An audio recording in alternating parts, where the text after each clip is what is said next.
सुप्रभात छात्रों, मैं आपकी हिंदी की अध्यापिका आज आप सभी को कक्षा 5 का हिंदी व्याकरण पढ़ाने जा रही हूँ। हिंदी व्याकरण पाठ 1। पाठ 1 है भाषा और व्याकरण। तो सबसे पहले हम लोग भाषा के बारे में जानेंगे और उसके बाद व्याकरण। तो सबसे पहले भाषा हम कहते किसको है, तो भाषा जो है हमारे विचार को आदान प्रदान करने का साधन है। और व्याकरण क्या है, हमारे वाक्यों को शुद्ध करने का तरीका। इसके बिना हमारे वाक्य जो हैं सही रूप से नहीं पे जाने जाएंगे। तो अब आइए जानें। भाषा शब्द की उत्पत्ति संस्कृत की भाष्य धातु से हुई, जिसका अर्थ होता है बोलना, अर्थात जो बोली जाती है वह भाषा है। भाषा की ध्वनियाँ अर्थपूर्ण शब्दों का निर्माण करती है, जो वाक्यों का रूप लेकर विचारों के आदान प्रदान का आधार बनती है। तो भाषा के भेद जो है वो 2 प्रकार के होते हैं, एक है मौखिक और दूसरा लिखित। तो मौखिक भाषा हम लोग कहते किसको हैं, सबसे पहले ये जानें। तो मौखिक भाषा वो है जिस भाषा को मुख से बोला तथा कानों से सुना जाए। इसी भाषा को उच्चारित भाषा भी कहा जाता है, क्योंकि इस भाषा को हम बातचीत द्वारा वाद विवाद, भाषण, कोई घटना या कहानी सुनाने के रूप में भी करते हैं। अब आइए दूसरी भाषा हम लोग जानते हैं लिखित भाषा। लिखित भाषा क्या है, मन के भावों तथा विचारों को जब लिखकर प्रकट किया जाता है तो यह भाषा जो है लिखित भाषा कहलाती है। जैसे पत्र, लेख, पुस्तक, कहानी, समाचार पत्र, पत्रिकाओं आदि में भाषा के इसी रूप का प्रयोग किया जाता है। लिखित भाषा में ध्वनियों के स्थान पर वर्णों या अक्षरों का प्रयोग किया जाता है, क्योंकि यहाँ पे हम बोलते नहीं हैं, लिखते हैं।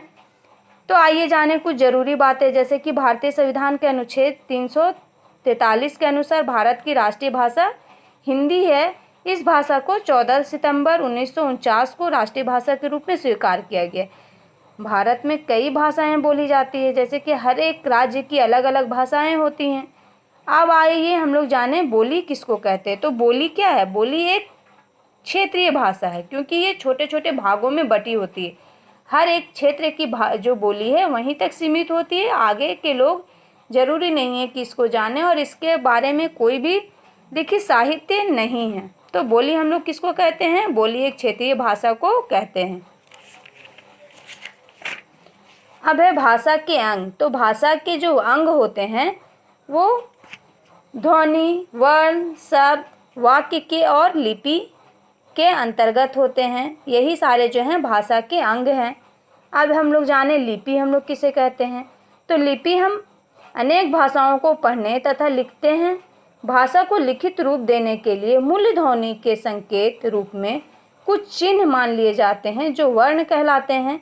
इन्हीं चिन्हों को एक निश्चित क्रम में, यानी उसको सही तरीके से करने के लिए तथा उस सही तरीके की एक निश्चित तौर पर रखने के लिए भाषा के इन्हीं चिन्हों के क्रम की व्यवस्था को हम लोग लिपि कह सकते हैं।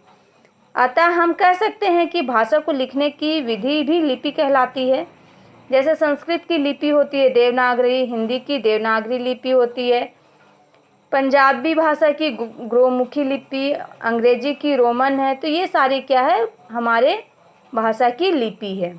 अब जानते हैं जाने व्याकरण किसको कहते हैं। तो मैंने पहले भी बताया कि व्याकरण का काम होता है किसी भी अशुद्ध वाक्य को शुद्ध करना। जैसे भाषा संबंधी सभी नियम व्याकरण का विषय होते हैं। व्याकरण भाषा के शुद्ध और अशुद्ध रूप का बोध कराता है।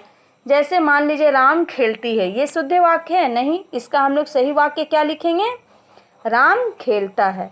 अब व्याकरण के अंग। तो व्याकरण के अंग भी बिल्कुल भाषा के अंगों जैसे ही हैं। व्याकरण के भी वही 3 अंग है, वर्ण विचार, शब्द विचार और वाक्य विचार।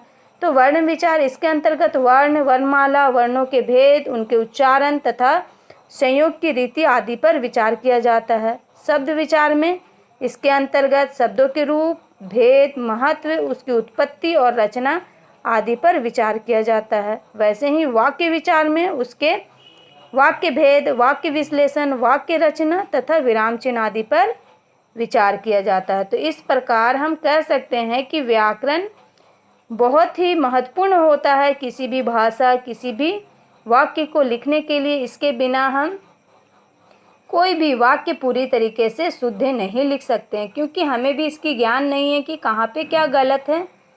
तो उम्मीद करती हूँ कि आप सभी को ये पाठ ज़रूर समझ में आया होगा। धन्यवाद।